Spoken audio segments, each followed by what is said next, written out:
O choque é um estado que se dá quando há um mau funcionamento entre o coração, vasos sanguíneos, artérias ou veias e o sangue, instalando-se um desequilíbrio no organismo. O choque é uma grave emergência médica e o correto atendimento exige ação rápida e imediata.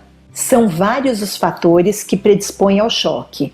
O choque hipovolêmico é o mais estudado por ter a vantagem de apresentar uma sequência bem definida e facilitar a análise dos mecanismos. Os tipos de choque existentes: choque hipovolêmico, choque cardiogênico, choque septicêmico, choque anafilático e choque neurogênico. Quais são as causas principais do estado de choque? Hemorragias intensas, então sangramento intenso interno ou externo. Infarto, quando a gente tem uma chegada insuficiente de oxigênio para o coração. Taquicardia, que é quando o coração fica demais acelerado. Bradicardia, é quando o coração bate lentamente. Queimaduras graves, processos inflamatórios do coração. Traumatismos do crânio e traumatismos graves de tórax e abdômen. Envenenamentos, afogamento, choque elétrico, picadas de animais peçonhentos, exposição a extremos de calor ou frio e septicemia, que é uma infecção generalizada. A vítima de estado de choque ou na iminência de entrar em choque apresenta geralmente os seguintes sintomas: pele pálida, úmida, pegajosa e fria, cianose de extremidades, orelha, lábios e pontas dos dedos, suor intenso na testa e palma das mãos, fraqueza geral, pulso rápido e fraco, sensação de frio, pele fria e calafrios, respiração rápida, curta, irregular ou muito difícil, expressão de ansiedade ou olhar indiferente e profundo com pupilas dilatadas, agitação, sede intensa, visão nublada, náuseas e vômitos. Algumas providências podem ser tomadas para evitar o estado de choque, mas, infelizmente, não há muitos procedimentos de primeiros socorros a serem tomados para tirar a vítima do choque. Como evitar? Existem algumas providências que devem ser memorizadas com o intuito permanente de prevenir o agravamento e retardar a instalação do estado de choque. Deitar a vítima. A vítima deve ser deitada de costas, afrouxar as roupas da vítima no pescoço, peito e cintura e, em seguida, verificar se há presença de prótese dentária, objetos ou alimento na boca e os retirar. Os membros inferiores devem ficar elevados em relação ao corpo. Isso pode ser feito colocando-os sobre uma almofada ou um cobertor dobrado ou qualquer outro objeto. Esse procedimento deve ser feito apenas se não houver fraturas desses membros. Ele serve para melhorar o retorno sanguíneo e levar o máximo de oxigênio para o cérebro. Não erguer os membros inferiores da vítima a mais de 30 centímetros do solo. No caso de ferimentos no tórax que dificultem a respiração ou de ferimentos na cabeça, os membros inferiores não devem ser elevados. No caso de a vítima estar inconsciente ou se estiver consciente, mas sangrando pela boca ou nariz, deitá-la na posição lateral de segurança para evitar asfixia, conforme demonstrado na imagem. Respiração. Verificar quase que simultaneamente se a vítima respira. Deve-se estar preparado para iniciar a respiração boca a boca caso a vítima pare de respirar. Pulso. Enquanto as providências já indicadas são executadas, observar o pulso da vítima. No choque, o pulso da vítima apresenta-se rápido e fraco. Conforto. Dependendo do estado geral e da existência ou não de fraturas, a vítima deverá ser deitada da melhor maneira possível. Isso significa observar se ela não está sentindo frio ou perdendo calor. Se for preciso, a vítima deve ser agasalhada com cobertor ou algo semelhante, como uma lona ou casacos. Se o socorro médico estiver demorando, tranquilizar a vítima, mantendo-a calma, sem demonstrar apreensão quanto ao seu estado. Permanecer em vigilância junto à vítima para dar-lhe segurança e para monitorar alterações em seu estado físico e de consciência. Em todos os casos de reconhecimento dos sinais e sintomas de estado de choque, providenciar imediatamente assistência especializada. A vítima vai necessitar de tratamento complexo que só poderá ser feito por profissionais e recursos especiais para intervir nestes casos.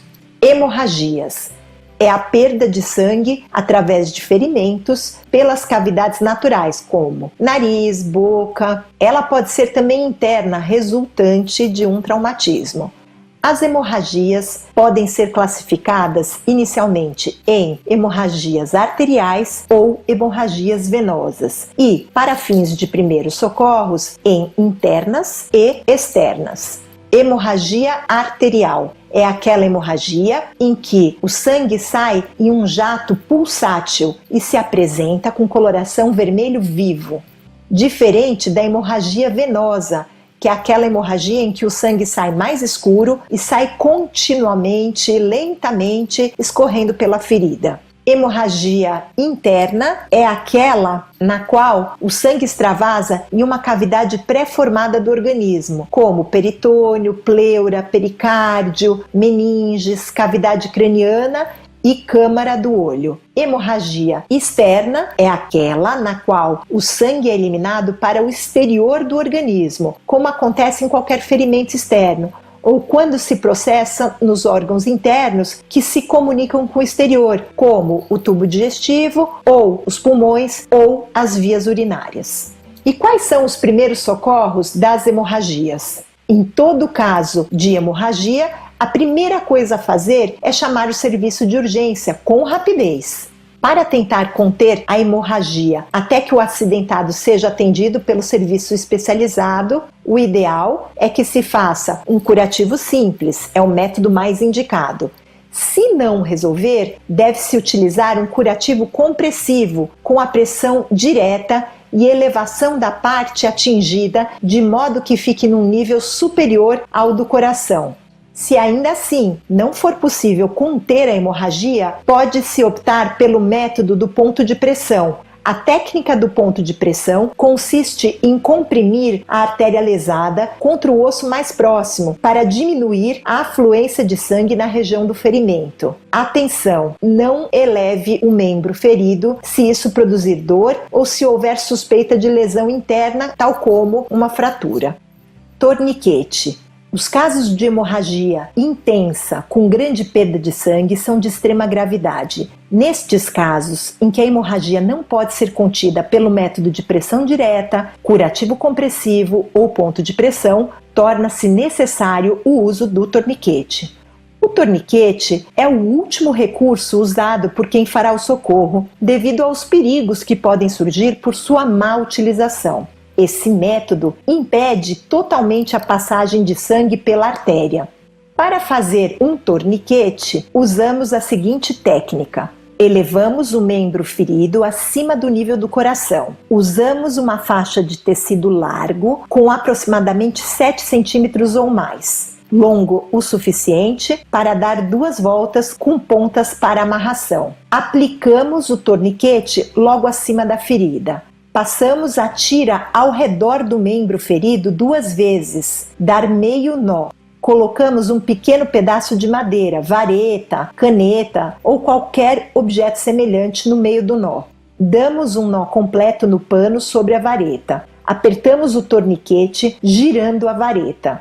Fixamos a vareta com as pontas do pano. Afrouxamos o torniquete, girando a vareta no sentido contrário, a cada 10 ou 15 minutos. Hemorragia nasal é a perda de sangue pelo nariz. Em muitos casos, não tem causa aparente. Pode ocorrer devido à manipulação excessiva no plexo nasal, com rompimento dos vasos através das unhas, diminuição da pressão atmosférica, locais altos, viagem de avião, saída de câmara pneumática de imersão ou sino de mergulho, contusão, corpo estranho, altas temperaturas, entre outras. Caso não tenha ocorrido acidente com traumatismo craniano ou casos de pressão alta, podemos tranquilizar o acidentado para que não entre em pânico, afrouxar a roupa que lhe aperta o pescoço e o tórax, sentar o acidentado em local fresco e arejado, com o tórax recostado e a cabeça levantada.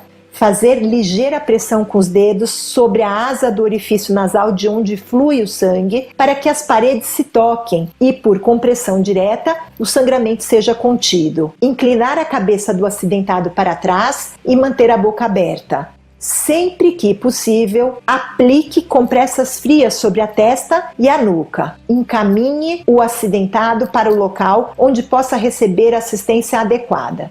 Em caso de contenção do sangramento, avisar o acidentado para evitar assoar o nariz durante pelo menos 2 horas para evitar um novo sangramento. Estomatorragia é um sangramento proveniente da cavidade bucal. Comprima a área que está sangrando usando uma gaze ou pano limpo até estancar a hemorragia. Dependendo do volume do sangramento, pode haver dificuldades para estancá-lo. Deve-se procurar atendimento especializado imediatamente. Sugira ao acidentado que procure socorro especializado, mesmo que a hemorragia tenha sido contida. No caso de uma hemorragia dentária, deve-se colocar um rolo de gaze, atadura ou um lenço enrolado e apertar fortemente o local que sangra contra a arcada dentária até a contenção do sangramento. Isso pode ser feito com a mão ou o paciente mordendo a compressa de tecido.